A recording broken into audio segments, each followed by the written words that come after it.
بارک علی سیدنا و مولانا محمد معدن الجود والکرم وعلی آلہ وصحبہ وبارک وسلم۔ مدینے کی گلیوں میں ایک 4 سالہ بچہ ہزاروں قطار رو رہا تھا، اس کی آنکھوں میں آنسو تھے۔ تو وہاں سے ایک شخص گزرا اور اس نے دیکھا کہ یہ جو 4 سالہ بچہ ہے یہ اہل بیت میں سے ہے، شریف ہے، اور یہ رو رہا ہے۔ تو وہ قریب آیا، سلام کرنے کے بعد کہا بچے سے کہ رو کیوں رہے ہو؟ آپ تو اہل بیت میں سے ہو، آقا علیہ الصلوۃ والسلام کے خاندان میں سے ہو، میرے لائق کوئی حکم؟ اب مجھے بتاؤ کہ رونے کی وجہ کیا ہے؟ اس 4 سالہ چھوٹے بچے نے کہا مجھے ایک چیز رلاتی ہے۔ کہا وہ کیا چیز ہے؟ کہا مجھے اس بات کا ڈر ہے کہ کہیں اللہ تعالیٰ مجھے جہنم کی آگ میں نہ جلا دے۔ 4 ایئرز اولڈ بیبی ہے، 4 سال کا بچہ ہے۔ تو اس شخص نے کہا کہ بیٹا آپ تو بہت چھوٹے ہو، آپ اتنا رو رہے ہو اس بات پر کہ آپ کو جہنم کی آگ سے ڈر لگتا ہے؟ آپ کو رونے کی وجہ کیا ہے؟ یہ تو کوئی خاص وجہ نہیں کیونکہ آپ چھوٹے ہو۔ تو اس بچے نے کہا کہ بات دراصل یہ ہے کہ میں نے اپنی ماں کو دیکھا تھا کہ جب وہ کھانا بنانے کے لیے چولہا جلاتی ہے تو پہلے لکڑیاں ہوتی تھیں، اس لکڑیوں میں آگ لگائی جاتی ہے۔ تو اس نے کہا میری ماں بڑی لکڑیوں میں آگ لگانے کے لیے پہلے چھوٹی چھوٹی لکڑیاں ڈالتی تھی، پہلے اس میں آگ لگتی تھی، اور چھوٹی لکڑیاں جب آگ پکڑ لیتی تو پھر بڑی لکڑیاں جل جاتی تھی۔ میں یہ سوچ کے ڈرتا ہوں اور روتا ہوں کہ جب اللہ تعالیٰ ابو لہب جیسے کافر کو اور ابو جہل جیسے کافر کو جہنم میں ڈالے گا، اور اگر جہنم کی آگ زیادہ تیز نہ ہوئی تو کہیں ایسا نہ ہو کہ جہنم کی آگ کو بھڑکانے کے لیے اللہ مجھ جیسے چھوٹے چھوٹے بچوں کو بھی جہنم میں ڈال دے۔ یہ جو خوف تھا کہ کہیں مجھے جہنم میں نہ ڈال دیا جائے، یہ 4 سالہ جو بچہ تھا وہ سیدوں کے سرتاج امام علی مقام امام حسین رضی اللہ تعالیٰ عنہ کے بیٹے امام علی زین العابدین، ان کے بیٹے اور ان کے بھی بیٹے یعنی امام علی مقام امام حسین رضی اللہ تعالیٰ عنہ کے پڑ پوتے حضرت امام جعفر صادق رحمۃ اللہ تعالی علیہ ہے۔ وہ 4 سالہ بیبی امام جعفر صادق رحمۃ اللہ تعالی علیہ۔ اب 4 سال کا بچہ، ہمارے یہاں کے 4 سال کے بچے کو تو اپنی خبر ہی نہیں ہوتی، اس کو تو گیمز کھلا دو، موبائل دے دو، اسمارٹ فون دے دو، اس کو تو یہی پتا ہوتا ٹی وی کھلتا کیسے، پی ایس چلتا کیسے، اس کو پتا کیا کہ جہنم بھی ہے، اسے پتا کیا کہ ابو لہب اور ابو جہل کون تھے۔ مگر یہ تربیت ہے جو کہ ماں باپ کی نظر آتی ہے۔ اب ان کے گھر میں یہی ہوتا ہوگا نہ، کبھی بچے کے سامنے باپ یہ بات کر دیتا ہوگا کہ کہیں گناہوں کی وجہ سے میں جہنم میں نہ چلا جاؤں، مجھے اللہ سے ڈر لگتا ہے، اللہ کی ناراضگی سے ڈر لگتا ہے۔ گھر میں نماز کی بات ہوتی ہوگی، گھر میں قرآن کی تلاوت کی بات ہوتی ہوگی، گھر میں روزہ رکھنے کی بات ہوتی ہوگی، نفلی روزے کی سدا بلند ہوتی ہوگی، ماں باپ سحری اور افطاری کرتے ہوں گے بچوں کے سامنے۔ بچے اپنے ماں باپ کو کاپی کرتے ہیں، ماڈل کرتے ہیں۔ تو جن گھروں میں اس طرح کی نیک عادات پائی جاتی ہیں تو پھر بچے وہاں کے 4 سال کے ہوں یا 40 سال کا بڑا ہو، تربیت کا اثر دکھائی دیتا ہے۔ اور ہمارے گھروں میں کیونکہ ہم سب ایسے ہی ہیں، ہمارے سامنے ٹی وی ہوتا ہے، ہاتھ میں موبائل ہوتا ہے، تو پھر ہمارے بچے، ہم ایکسپیکٹ کرتے ہیں کہ ہمارے بچے بڑے ہو کے نیک بن جائیں، پرہیزگار بن جائیں، اللہ کے ولی بن جائے۔ مگر ہم سیڈز جو ڈالتے ہیں بچپن سے وہ نہیں ہے کہ جن کا رزلٹ یہ آئے کہ کوئی ولایت پا سکے۔ اور سچی بات یہ ہے جو سیڈ ڈالیں گے، جو بوئیں گے وہی کاٹیں گے، جو سیڈ ڈالیں گے وہی فروٹ آئے گا۔ تو اگر تقوی پرہیزگاری کا سیڈ ڈالتے ہیں بچوں کے دماغ میں تو بچے بڑے ہو کر نیک بنتے ہیں، نمازی بنتے ہیں، قرآن کے حافظ بنتے ہیں، قرآن کے قاری بنتے ہیں، روزے رکھنے والے بنتے ہیں، اپنے آپ کو گناہ سے بچاتے ہیں، دوسروں کو گناہ سے بچنے کی دعوت دیتے ہیں، خود بھی نیکی کرتے ہیں، دوسروں کو نیکی کی دعوت دیتے ہیں۔ کیوں؟ کیونکہ ماں باپ نے تقوی اور پرہیزگاری کا سیڈ ڈالا تھا، اب وہ ایک پھل بن گیا، فروٹ بن گیا جو کہ تقوی پرہیزگاری کی شکل میں نظر آتا ہے۔ تو امام جعفر صادق رحمۃ اللہ تعالی علیہ، آپ کی امی جان بی بی ام فروا یہ حضرت سیدنا صدیق اکبر رضی اللہ تعالیٰ عنہ کی پوتی ہیں، اور آپ کے جو والد ہیں وہ حضرت امام محمد باقر رحمۃ اللہ تعالی علیہ، یہ حضرت امام حسین رضی اللہ عنہ کی اولاد میں سے ہیں۔ تو امام جعفر صادق رحمۃ اللہ تعالی علیہ مدر سائڈ سے، ماں کی طرف سے آپ صدیقی ہیں، اور آپ اپنے باپ کی طرف سے حسینی سید ہیں، حسینی سید امام جعفر صادق رحمۃ اللہ تعالی علیہ۔ آپ رحمۃ اللہ تعالی علیہ تابعی بزرگ ہیں۔ تابعی بزرگ وہ ہوتے ہیں کہ جنہوں نے ایمان کی حالت میں اپنی زندگی میں کسی صحابی سے ملاقات کی ہو. تو امام جعفر صادق رحمۃ اللہ تعالی نے دو عظیم القدر جلیل القدر صحابی، ایک حضرت انس بن مالک اور دوسرے حضرت سہل بن سعد رضی اللہ تعالیٰ عنہما سے شرف ملاقات حاصل کیا ہے. تو آپ تابعی بزرگ ہیں، اور آپ کے جو شاگرد ہیں، کہا جاتا ہے نا کسی استاد کا اگر پتہ لگانا ہو کہ اس کا کیلیبر کیا ہے تو اس کے شاگرد کو دیکھو. آپ کے شاگردوں کی جو لسٹ ہے ان میں ٹاپ آف دا لسٹ میں حضرت سیدنا امام اعظم ابو حنیفہ آتے ہیں. امام اعظم ابو حنیفہ ان کے شاگرد ہیں، اسٹوڈنٹ ہیں. امام مالک ان کے اسٹوڈنٹ ہیں. حضرت سفیان ثوری، سفیان بن عیینہ، داؤد طائی جیسے لوگ کہ جن کے نام ہیں ہسٹری کے اندر، یہ وہ لوگ ہیں کہ جنہوں نے امام جعفر صادق رحمۃ اللہ تعالی کی بارگاہ سے اکتساب فیض کیا ہے، علم حاصل کیا ہے. امام جعفر صادق رحمۃ اللہ تعالی، آپ کی جو ولادت ہوئی وہ 17 ربیع الاول پیر کا دن تھا، 80 اور 83 آفٹر ہجرہ، مدینۃ المنورہ میں آپ کی ولادت ہوئی. اور 15 رجب 148 آفٹر ہجرہ آپ کا وصال مبارک ہے. یہ رجب کے مہینے میں 15 رجب کو آپ کا یوم وصال ہے. اور دنیا بھر میں جو عاشقان اہل بیت و صحابہ ہیں وہ امام جعفر صادق رحمہ اللہ کے ایصال ثواب کے لیے پوری بناتے ہیں، کھیر بناتے ہیں، کنڈے بناتے ہیں. تو بہرحال رجب کے پورے مہینے کے اندر ایصال ثواب ہو سکتا ہے، پورے سال ہو سکتا ہے، مگر خاص طور پر امام جعفر صادق علیہ رحمہ کے ایصال ثواب 15 رجب کو کرنا چاہیے، کیونکہ آپ کا جو وصال ہے، فتاوی فقیہ ملت میں لکھا ہے کہ آپ کا جو وصال مبارک ہے 15 رجب ہے، تو 15 رجب ہی کو ایصال ثواب کرنے. فائدہ کیا ہوگا؟ مفتی احمد یار خان نعیمی فرماتے ہیں کہ جو کوئی امام جعفر صادق کے ایصال ثواب کے لیے گھر میں کچھ بھی بنا لے، ایصال ثواب کر دے، ان بزرگ کے ایصال ثواب کا فائدہ یہ ہوگا کہ اللہ تعالیٰ اس بندے سے مصیبتیں دور فرما دے گا. تو ہو سکے تو 15 رجب ہے ٹیوزڈے کو، تو 15 رجب کو گھر میں بھلے چھوٹی سی نیاز کر لیں امام جعفر صادق رحمۃ اللہ تعالی کے نام کی، انشاءاللہ اس کی برکتیں حاصل ہوگی. امام جعفر صادق رحمۃ اللہ تعالی علیہ آپ با کرامت بزرگ ہیں، آپ کے میراکلز بہت ہیں. حضرت سعد بن لیث رحمۃ اللہ تعالی فرماتے ہیں، لیث بن سعد رحمۃ اللہ تعالی فرماتے ہیں کہ میں مکے میں تھا اور حج کے ارادے سے گیا تھا، تو عصر کی نماز پڑھنے کے بعد میں جبل ابی قبیس کی طرف چلا گیا، جو مکے کے پاس پہاڑ ہے، میں اس کی طرف چلا گیا. تو میں نے وہاں دیکھا وہاں پر ایک شخص بیٹھا ہوا ہے اور اللہ کی بارگاہ میں اس طرح سے دعا کر رہا ہے. اس نے بولنا شروع کیا، یا رب یا رب، اور بولتا گیا یہاں تک کہ اس کی سانس پھول گئی. یعنی یا رب یا رب یا رب ایک ہی سانس میں بولتا گیا. اس کے بعد یا اللہ یا اللہ یا اللہ یا اللہ ایک ہی سانس میں بولتا گیا یہاں تک کہ اس کی سانس ختم ہو. اس کے بعد یا حیو یا قیوم یا حیو یا قیوم بولے جا رہا ہے. اس کے بعد یا رحمان یا رحمان یا رحمان اس طرح پکار رہا ہے. اور اس کے بعد یا ارحم الراحمین یا ارحم الراحمین بولتا گیا یہاں تک کہ اس کی سانس ختم ہو گئی.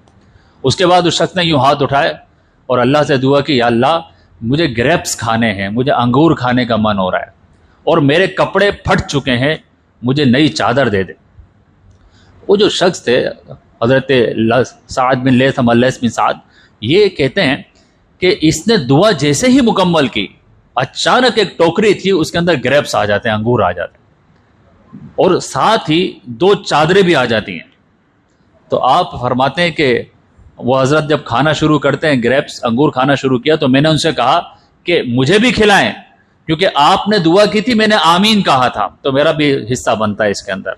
تو انہوں نے کہا چلو تم بھی کھا لو، مگر دیکھو جو کھانا ہے کھا لینا، بچا کے مت رکھنا. یہ کہتے ہیں میں نے بھی اس ٹوکرے میں سے انگور نکال کے گریپس کھانے لگا، سیڈ لیس، ایسے میٹھے تھے، ساری زندگی میں کبھی ایسے انگور نہیں کھائے. اور حیرانگی کی بات یہ کہ ہم دونوں انگور کھاتے جا رہے تھے اور ٹوکرے میں سے بالکل بھی انگور ختم نہیں ہو رہے تھے، جیسے پہلے تھے اتنے ہی تھے. اس کے بعد وہ جو 2 چادریں تھیں، وہ حضرت نے 2 چادریں لیں اور کہا ایک چادر تم لے لو، تم نے آمین کہا تھا. اس نے کہا نہیں، چادریں مجھے نہیں چاہیے، یہ دونوں چادریں آپ لے لیں. تو انہوں نے کہا کہ ٹھیک ہے مجھے چینج کرنا ہے، تم اس طرف چلے جاؤ. یہ کہتے ہیں میں تھوڑا دور چلا گیا، ان حضرت نے ایک چادر کو تہبند کی جگہ پہ باندھا، ایک چادر کو اپنے شولڈر پہ رکھا اور چل پڑے. تو میں پیچھے پیچھے گیا کہ یہ کون بزرگ ہے اور یہ کہاں جا رہے ہیں. تو آپ صفا و مروہ کی پہاڑی پر چلے گئے. اب جب صفا و مروہ کی پہاڑی پہ گئے تو وہاں پر ایک فقیر تھا، اس نے ان سے کہا کہ مجھے کپڑے چاہیے، میرے پاس پہننے کے لیے کپڑے نہیں ہیں، تو آپ نے جو اپنے پرانے کپڑے تھے وہ اس کو دے دیے، کہا تم لے لو۔ اب وہ تو چلے گئے چادر دے کر، تو یہ کہتے ہیں میں اس فقیر کے پاس گیا اور میں نے پوچھا یہ کون ہیں جنہوں نے اپنے کپڑے تمہیں پہننے کے لیے دے دیے؟ تو اس نے کہا تم نہیں جانتے ان کو، یہ سیدوں کے سرتاج امام جعفر صادق رحمۃ اللہ تعالی علیہ ہیں۔ امام جعفر صادق کی میراکل تھا، یہ کرامت تھی، اور ان کا اللہ سے کنیکشن کیسا ہوتا تھا۔ گریپس بھی چاہیے تو اللہ سے مانگتے ہیں، انگور چاہیے تو اللہ سے مانگتے تھے، اللہ کے ساتھ تعلق مضبوط تھا۔ اور آقا علیہ الصلوۃ والسلام کا حکم بھی ہے نا کہ اسأل ربک، اللہ سے مانگا کرو، چاہے بڑی سی بڑی چیز ہو یا چھوٹی تھی چھوٹی چیز ہو، اپنے رب سے مانگا کرو۔ تو امام جعفر صادق رحمۃ اللہ تعالی با کرامت بزرگ تھے۔ ایک مرتبہ خلیفہ منصور کے پاس تشریف فرما تھے آپ، تو خلیفہ منصور جو تھا اس کے ناک پر بار بار مکھی آ کے بیٹھ رہی تھی، تو اس نے کہا کہ مولانا ذرا یہ بتاؤ اللہ نے مکھی کو کیوں پیدا کیا ہے، مکھی کو پیدا کرنے کی وجہ کیا ہے؟ امام جعفر صادق رحمۃ اللہ نے جواب میں فرمایا چوٹ کرنے کے لیے خلیفہ کو، اللہ نے مکھی اس لیے پیدا کی ہے جو ظالم اور مغرور بادشاہ ہوتے ہیں انہیں ان کی اوقات یاد دلاتا رہے، کہ تم ایک مکھی سے پریشان ہو جاتے ہو، اور تکبر ایسا، ظلم ایسا، غرور ایسا۔ تو امام جعفر صادق فرماتے ہیں کہ مکھی کو اللہ نے ریمائنڈر کے طور پہ پیدا کیا ہے کہ تکبر نہ کرو، غرور نہ کرو، ظلم نہ کرو، ایک مکھی تمہاری کو پریشان کر دیتی ہے، تم اللہ کی بارگاہ میں کیا بیچتے ہو۔ تو امام جعفر صادق رحمۃ اللہ تعالی کی بڑی کرامات میں سے ایک کرامت یہ ہے، اب مکے کی گلیوں میں سے گزر رہے تھے تو ایک عورت اپنے گھر کے باہر بیٹھی ہوئی تھی، اور اس کے سامنے اس کی گائے کاؤ وہ مری ہوئی تھی، وہ رو رہی تھی کہ میری گائے مر گئی، میری گائے مر گئی۔ تو امام جعفر صادق رحمۃ اللہ علیہ اس کے پاس سے گزرے تو کہنے لگے تو کیوں رو رہی ہے؟ کہا میری گائے مر گئی۔ تو آپ نے جواب میں کہا نہیں نہیں، مری گائے تو زندہ ہے، یہ تو زندہ ہے۔ تو وہ عورت کہتی ہے حضرت ایک تو ویسے ہی میں غمزدہ ہوں، میری گائے مر چکی ہے، اور تم میرا مذاق بنانے کے لیے مسخری کرتے ہو کہ گائے زندہ ہے۔ آپ نے کہا صبر کر۔ آپ نے اللہ سے دعا کی، اس کے بعد اس کے سر کو ہلایا اور اس کے پاؤں کو ہلایا، بس پاؤں اور سر ہلانے کی دیر تھی، وہ جو گائے مر چکی تھی زندہ ہو کر اٹھ کھڑی ہو جاتی ہے۔ تو آپ نے جانور کو زندہ کر دیا۔ امام جعفر صادق رحمۃ اللہ تعالی علیہ، آپ علیہ رحمہ شیخین حضرت سیدنا ابوبکر صدیق اور حضرت فاروق اعظم رضی اللہ عنہ کی بڑی شان بیان کیا کرتے تھے۔ خاص طور پر صدیق اکبر رضی اللہ عنہ کے بارے میں کسی نے ان سے سوال کیا کہ آپ کیا کہتے ہو، کیونکہ آپ اہل بیت میں سے ہیں۔ تو اس وقت بھی کچھ اس طرح کے لوگ پیدا ہو گئے تھے جو اس طرح کی باتیں کرتے تھے کہ اہل بیت کو صاحب یعنی جو شیخین تھے ان سے محبت نہیں تھی، اس طرح کی نیگیٹو پروپیگنڈا کرتے تھے۔ تو لوگوں نے سوال کیا امام جعفر صادق سے کہ آپ کیا کہتے ہو ابو بکر صدیق کے بارے میں؟ تو آپ نے جواب میں کہا کہ میں صدیق اکبر کے فضل میں کیا بیان کروں، میں نے اپنے باپ سے سنا، امام باقر سے سنا ہے، اور انہوں نے اپنے باپ علی بن زین العابدین سے سنا ہے، اور انہوں نے اپنے باپ امام حسین سے سنا ہے، اور امام حسین نے اپنے فادر حضرت علی سے سنا ہے کہ حضرت علی فرماتے ہیں کہ صدیق اکبر رضی اللہ تعالیٰ عنہ سے افضل کوئی انسان ایسا نہیں ہے کہ جس پہ سورج طلوع ہوا ہو غروب ہوا ہو، سب سے افضل ہے صدیق اکبر رضی اللہ تعالیٰ عنہ۔ یہ کس نے کہا؟ حضرت علی نے۔ اور پھر امام جعفر کہتے تھے اگر میں یہ روایت بیان کرنے میں جھوٹ بول رہا ہوں یا غلط بیانی کر رہا ہوں تو میں دعا کرتا ہوں اللہ تعالیٰ مجھے میرے نانا کی شفاعت عطا نہ کرے۔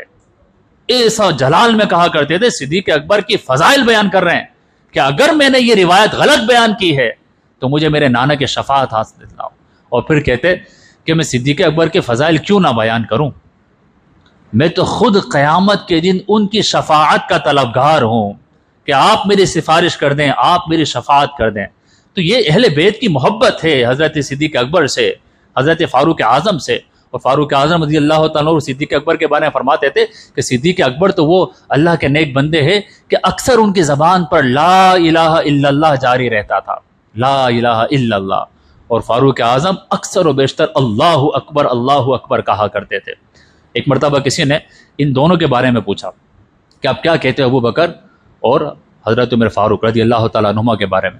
تو آپ نے انتہائی سخت جملہ کہا کہ سنو، اس شخص کا میرے ساتھ کوئی تعلق نہیں، کوئی ریلیشن نہیں، کوئی کنیکشن نہیں ہے جو حضرت ابو بکر یہ حضرت عمر رضی اللہ تعالیٰ عنہ کو برے الفاظوں سے یاد کرے، ان کو برا بولے، اس سے میرا کوئی تعلق نہیں، کنیکشن ختم ہو جائے گا۔ کچھ لوگ ہیں اہل بیت کا نام لیتے ہیں، اہل بیت کی محبت کا دم بھرتے ہیں، اور اہل بیت کی محبت کی آڑ میں صدیق اکبر کو برا کہتے ہیں، فاروق اعظم کو برا کہتے ہیں، امام جعفر صادق رحمۃ اللہ علیہ ان کو میسج دے رہے ہیں کہ ایسا نہ کرو، اگر تم انہیں برا کہتے ہو صدیق اکبر کو یا عمر کو، تو پھر میرے ساتھ تمہارا کوئی ریلیشن نہیں ہے، سارا تعلق ختم ہو جائے گا۔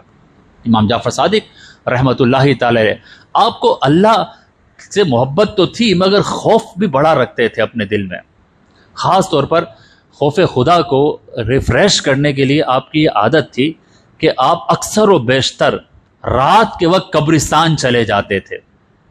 اچھا، یہ بھی سیکھنے والی بات ہے، دیکھیں جن کا ہم ذکر کر رہے ہیں نا، ان کا جو بیہیویئر ہے وہ ہمارے بیہیویئر سے ٹوٹلی چینج ہے۔ ہم میں سے کوئی بھی رات کو قبرستان نہیں جاتا، یہ لوگ جاتے تھے۔ کیا کرتے تھے؟ امام جعفر صادق رحمۃ اللہ علیہ اکثر رات کو قبرستان جاتے اور جا کر قبر والوں سے کہتے، اے قبر والو، تم میری بات سنتے ہو مگر جواب کیوں نہیں دیتے؟ میری بات سنتے ہو مگر جواب کیوں نہیں دیتے؟ پھر آپ خود ہی کہتے کہ تمہارے اور میرے درمیان پارٹیشن آ چکا ہے، مگر سنو، ان قریب میں تمہیں جوائن کرنے والا ہوں، میں بھی اس دنیا کو چھوڑ کے تم سے ملنے والا ہوں۔